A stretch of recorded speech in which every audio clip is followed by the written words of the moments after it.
కాంగ్రెస్ గురించి మాట్లాడే అర్హత బీజేపీకి లేదన్నారు మంత్రి కోమటిరెడ్డి వెంకటరెడ్డి. సూర్యాపేట జిల్లా దురాజ్పల్లిలో లింగమంతుల జాతరలో స్వామివారిని దర్శించుకున్నారు మంత్రి. తమది సెక్యులర్ ప్రభుత్వం అన్నారు. కోట్ల కోసం దేశాన్ని విడగొట్టేది బీజేపీ అంటూ ఆరోపించారు. తెలంగాణలో 20 ఏళ్ల పాటు కాంగ్రెసే అధికారంలో ఉంటుందని ధీమా వ్యక్తం చేశారు.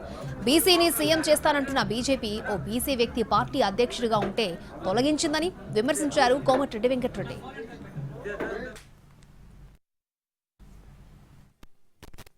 గవర్నమెంట్ 5-6 ఏళ్ళు కాదు కదా, తెలంగాణ ఇచ్చిన పార్టీ 20 ఏళ్ళు మేమే పాలిస్తాం, రాసుకోమని చెప్పు. మన ఏం మాట్లాడాము, మేమే గెలుస్తున్నాం, బీసీ ముఖ్యమంత్రి అన్నారు. ఎందుకు గెలవలే? ఉన్న బీసీ ప్రెసిడెంట్ లక్ష్మణ్ బండి సంజయ్ పీకేసి పడేసి కిషన్ రెడ్డి. అందుకనే వాళ్ళకి 8 సీట్లు వచ్చినాయి, మాకు 65 సీట్లు వచ్చినాయి. కాంగ్రెస్ పార్టీ తెలంగాణ ఇచ్చిన పార్టీగా ఆంధ్రాలో మొత్తం ఓటుకున్న 20 ఏళ్ళు మేమే అధికారం ఉండటం మీరు రాసి పెట్టుకోరి. కేసీఆర్ కాదు, వాళ్ళ తాత దిగి వచ్చినా సరే తెలంగాణ ఇచ్చిన ప్రజలు గుర్తుపెట్టుకున్నాం.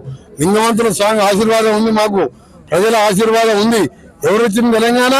ఇలా ఆంధ్రప్రదేశ్ లో ఒక వార్డు మెంబర్ లేరు మాకు. అక్కడ పార్టీ మొత్తం పోగొట్టుకున్నాం. అయినా ఇవాళ తెలంగాణ ఇచ్చినాం కాబట్టి అప్పుడు దళితులు ముఖ్యమంత్రి అంటే ఆశపడి ఓటేసింది తప్ప ఆయన ప్రేమతో కాదు. 20 ఏళ్ళు మేమే అధికారం. బండి సంజయ్ గారు బేఫిగర్ గా కూర్చొని